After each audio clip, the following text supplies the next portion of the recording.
अस्सलाम वालेकुम second year students.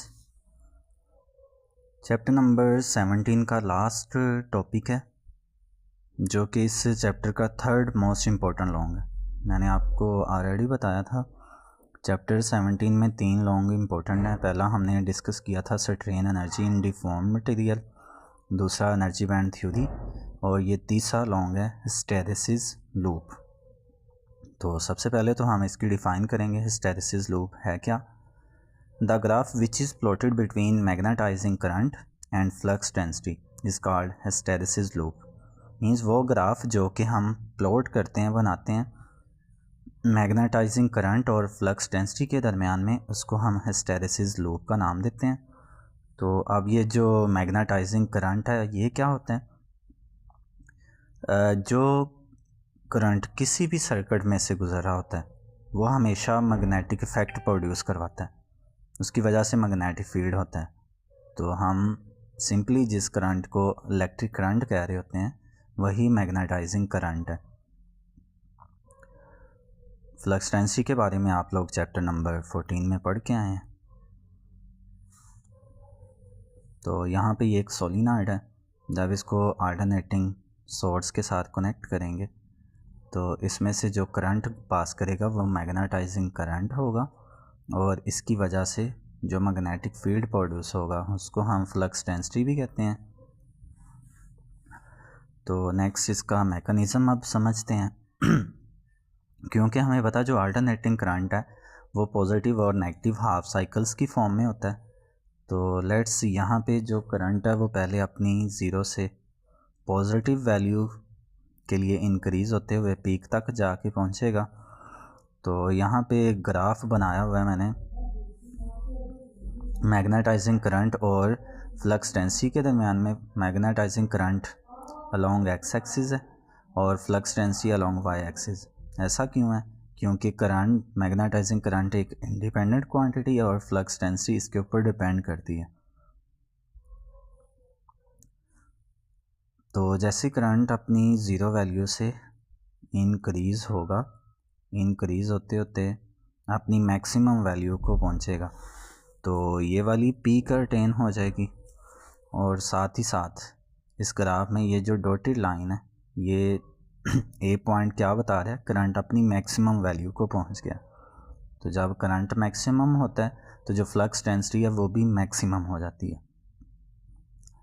लेकिन इससे अगली चीज़ वो कैसे चेंज होनी है वो हम समझते हैं। तो यहाँ पे नेक्स्ट जब करंट अपनी मैक्सिमम वैल्यू से डिक्रीज़ होता है और फिर अपनी मीन वैल्यू पे जाता है, मीन्स मीन पोजीशन पे जाके ज़ीरो हो जाता है, तो जो फ्लक्स डेंसिटी है वो इसके साथ ज़ीरो नहीं होती। यही चेंजेस हैं इसमें।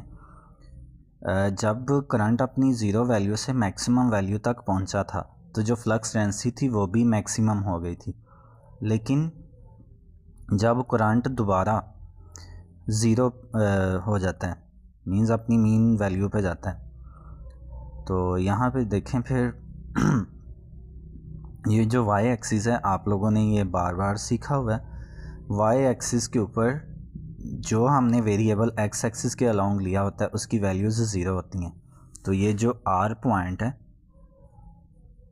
जिसको हम रिटेंटिविटी का नाम देते हैं, यहाँ पे क्या हमें शो हो रहा है? जो करंट है वो तो ज़ीरो हो गया लेकिन जो फ्लक्स डेंसिटी है उसकी वैल्यू ज़ीरो अभी नहीं हुई, उसकी यहाँ ओरिजिन से कुछ ना कुछ वैल्यूज़ मौजूद है। अब नेक्स्ट क्या होगा? करंट रेफरेंस लाइन से जब नेगेटिवली इंक्रीज़ होता है, तो करंट जब नेगेटिवली इंक्रीज़ हो रहा होता है, करंट की कुछ नेगेटिव वैल्यू होती है, तो करंट की कुछ नेगेटिव वैल्यू पे जो फ्लक्स डेंसिटी है वो ज़ीरो हो जाती है। क्योंकि आपको ये भी पता है एक्स एक्सिस के ऊपर जो वाई एक्सिस के अलोंग वेरिएबल्स होते हैं उनकी वैल्यूज़ ज़ीरो हो जाती हैं। और उसके बाद करंट अपनी जब नेगेटिव मैक्सिमम वैल्यू को पहुंचता है तो जो फ्लक्स डेंसिटी है वो भी अपनी मैक्सिमम वैल्यू को पहुंच जाती है। उसके बाद करंट फिर अपनी नेगेटिव मैक्सिमम वैल्यू से डिक्रीज़ होते होते जब ज़ीरो होता है, लेकिन जो फ्लक्स डेंसिटी है उसकी अब नेगेटिव में कुछ ना कुछ वैल्यू होती है। तो यहाँ से हमें एक बात सीखने को मिली है, वो क्या है, जब करंट अपनी मैक्सिमम वैल्यू को पहुँचता है फ्लक्स डेंसिटी भी मैक्सिमम हो जाती है, और जब करंट अपनी नेगेटिव मैक्सिमम वैल्यू को पहुँचता है तो जो फ्लक्स डेंसिटी है वो भी नेगेटिव मैक्सिमम हो रही है। लेकिन ड्यूरिंग द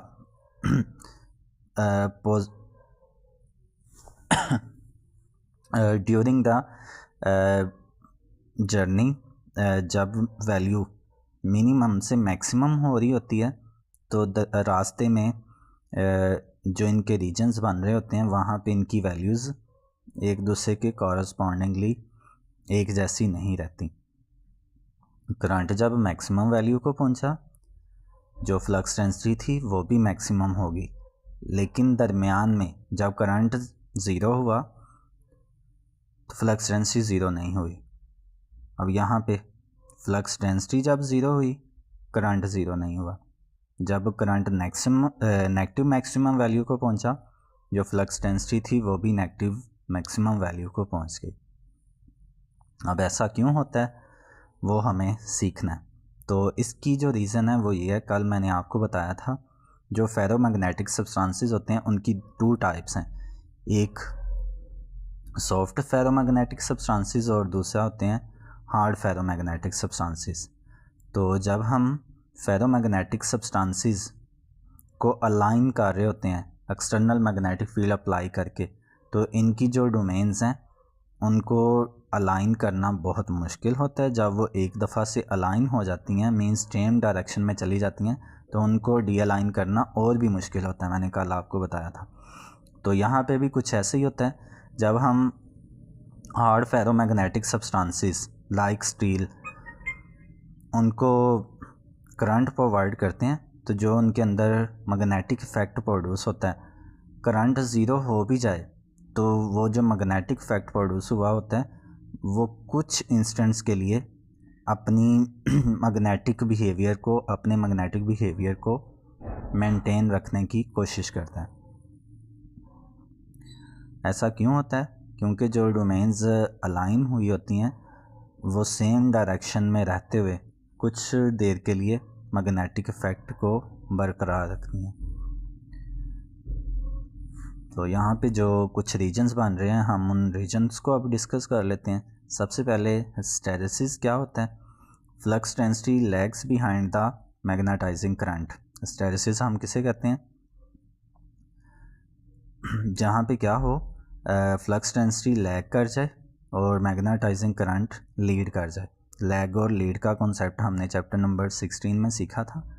किसी चीज़ का पीछे रह जाना वो क्या कहलाता है? लैग। और किसी चीज़ का आगे आगे चलना वो लीड कहलाता है। तो यहाँ पे देखें, करंट अपनी मैक्सिमम वैल्यू से ज़ीरो हो गया, मींस वो आगे आगे चल रहा है, वो लीड कर रहा है, लेकिन फ्लक्स डेंसिटी ज़ीरो नहीं हुई, वो लैग कर रही है, तो इसे हम हिस्टैरिसीस का नाम देंगे। नेक्स्ट सैचुरेशन क्या है? सैचुरेशन का मतलब होता है किसी भी चीज़ का अपनी मैक्सिमम वैल्यू को अटेन कर लेना। तो यहाँ पे ये जो ए पॉइंट है ये सैचुरेशन पॉइंट कहलाता है, क्योंकि यहाँ पे मैग्नेटाइजिंग करंट और इसके अलावा फ्लक्स डेंसिटी ये दोनों ही मैक्सिमम होते हैं। तो सैचुरेशन में मैंने लिख दिया हुआ है when magnet is fully magnetised. तो जब मैग्नेट फुली मैग्नेटाइज होता है, ऐसा कब हो सकता है? जब उसको फुली मैग्नेटाइजिंग करंट मिलेगा। आगे रिटेंटिविटी क्या है? When magnetizing current becomes zero, material is still magnetized. तो ये जो आर पॉइंट है इसको हम रिटेंटिविटी कहते हैं। रिटेन कहाँ से वर्ड है? आपने पढ़ा हुआ होगा। रिटेन का मतलब होता है किसी भी चीज़ का अपने आप को बरकरार रखना। तो यहाँ पे ये जो आर पॉइंट है, यहाँ पे जो फ्लक्स डेंसिटी है वो अपने आप को मेंटेन रखे होती है, वो अपनी वैल्यू को कम नहीं होने देती। तो इसीलिए हम इस आर पॉइंट को, जहाँ पे करंट ज़ीरो हो जाता है लेकिन फ्लक्स डेंसिटी ज़ीरो नहीं होती, इसको हम रिटेंटिविटी का नाम देते हैं। अगला पॉइंट है कोरेसिविटी। तो कोरेसिविटी क्या है? The value of magnetizing current which makes a magnetism zero. तो करंट की वो नेगेटिव वैल्यू जिस पे हम मैग्नेटिज्म को ज़ीरो कर सकते हैं उसे हम कोरेसिविटी का नाम देते हैं। लास्ट पे है एरिया ऑफ द लूप।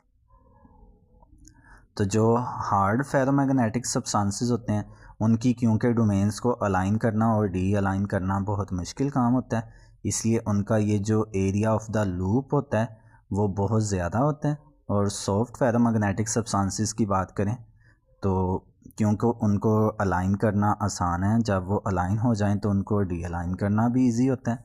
तो इसलिए जो सॉफ्ट फेरोमैग्नेटिक सब्सटेंसेस होंगे लाइक आयरन, तो उनके लिए जो हिस्टैरिसीस लूप का एरिया है वो कम होगा।